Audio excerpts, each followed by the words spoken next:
அஸ்ஸலாமு அலைக்கும் ஃப்ரெண்ட்ஸ், எல்லோரும் எப்படி இருக்கீங்க? அல்ஹம்துலில்லாஹ் நாங்கள் எல்லோரும் நல்லாயிருக்கோம். நான் இன்றைக்கி வீடியோவில் என்ன செய்ய போகிறேன் அப்படின்னா, இட்லிக்கு ஒரு சூப்பரான டேஸ்ட்டில் நான் வந்து சட்னி தாங்க செய்ய போகிறேன். நிறைய வித்தியாசமான சட்னிலாம் நம்ம வந்து இந்த வீடியோவில் செஞ்சுருக்கோம். இன்றைக்கி வந்து வித்தியாசமான டேஸ்ட்லையும் இருக்கும், சூப்பராக இருக்கும். இப்போ வாங்க அதை எப்படி செய்யலான்னு பார்க்கலாம். இப்போ அதுக்கு வந்து ஃபஸ்ட்டு ஒரு நான்ஸ்டிக் பேனை ஸ்டவ்வில் வச்சு நான் வந்து ஒரு 2 ஸ்பூன் அளவுக்கு ரீஃபைண்ட் ஆயில் சேர்த்துக்கிறேங்க. அதோட ஒரு 3 பச்சை மிளகாய் நம்ம வந்து சேர்த்துக்கலாம். காரம் உங்களுக்கு வந்து கூடுதலாகவோ குறைச்சலாவோ அதுக்கு தகுந்த மாதிரி நீங்கள் வந்து சேர்த்துக்கலாங்க. இந்த சட்னிக்கு காரம் கொஞ்சம் கூடுதலாக இருந்தால் தான் நல்லாயிருக்கும். பாருங்கள், அதை ஒரு நிமிஷம் நல்லா அந்த எண்ணெயிலே நான் வந்து வதக்கிடுறேன். இப்போ அதோடய ஒரு அரை வெங்காயம் இருக்குங்க. ஒரு மீடியம் சைஸ் வெங்காயத்தில் ஒரு பாதி வெங்காயம் தான் நான் வந்து சேர்த்துருக்கேன். உங்கள்கிட்ட சின்ன வெங்காயம் இருந்தாலும் நீங்கள் வந்து சேர்த்துக்கலாம். இந்த வெங்காயம் ஒரு 50% வதங்குற வரைக்கும் அந்த பச்சை மிளகாட்டி சேர்த்து நம்ம வந்து வதக்கலாங்க. நல்ல ஒரு அருமையான டேஸ்ட்டில் இருக்குங்க. நிறைய வித்தியாசமான சட்னிலாம் நம்ம ஒவ்வொன்றும் ஒரு நாளைக்கு செய்யும்போது இது ஒரு வித்தியாசமாக இருக்கும் டேஸ்ட்டு. சின்ன துண்டாக இஞ்சி சேர்த்துட்டு ஒரு 4 பல்லு பூண்டு அதோடு நம்ம வந்து சேர்த்துக்கலாம். இந்த இஞ்சியோட பச்சை வாசனை உங்களுக்கு வந்து போகணும். அதனால் நம்ம வந்து எண்ணெயிலே ஒரு 2 நிமிஷம் நல்லா நம்ம வந்து வதக்கணும். பாருங்கள், இதையும் வதக்கிட்டேன். இப்போ இதில் வந்து என்ன செய்ய போகிறேன் அப்படின்னாக்கா, ஒரு சின்ன துண்டாக நான் வந்து புளி போட்டிருக்கேங்க. புளி போட்டு 4 சில்லு தேங்காய் எடுத்து மேலே இருக்க அந்த ப்ரௌன் கலர் எல்லாத்தையும் ரிமூவ் பண்ணிவிட்டு வந்து கட் பண்ணி வச்சுருக்கேன். அதை சேர்த்து நம்ம அதையும் சேர்த்து வதக்கிடலாம். பாருங்கள், புளிப்புக்கு சுவை கொஞ்சம் கூடுதலாக இருந்தால் உங்களுக்கு வந்து நல்லாயிருக்கும் இந்த சட்னியில்.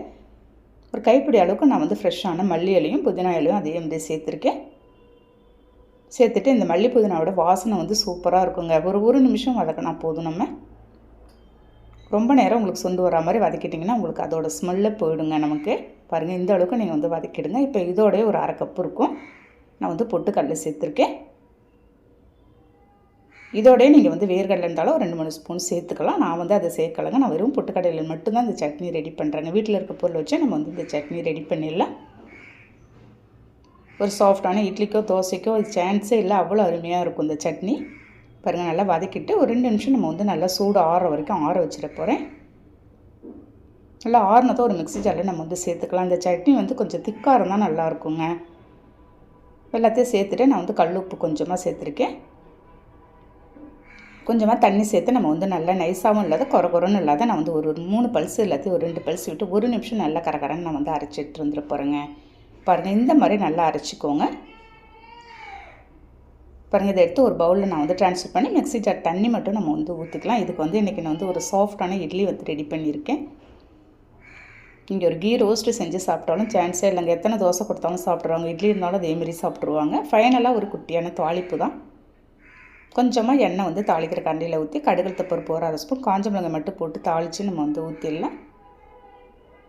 நல்ல ஒரு கமகமான வாசனையோட ஒரு வித்தியாசமான டேஸ்ட்டில் நான் வந்து இன்றைக்கி வந்து சட்னி ரெடி பண்ணியிருக்கேங்க.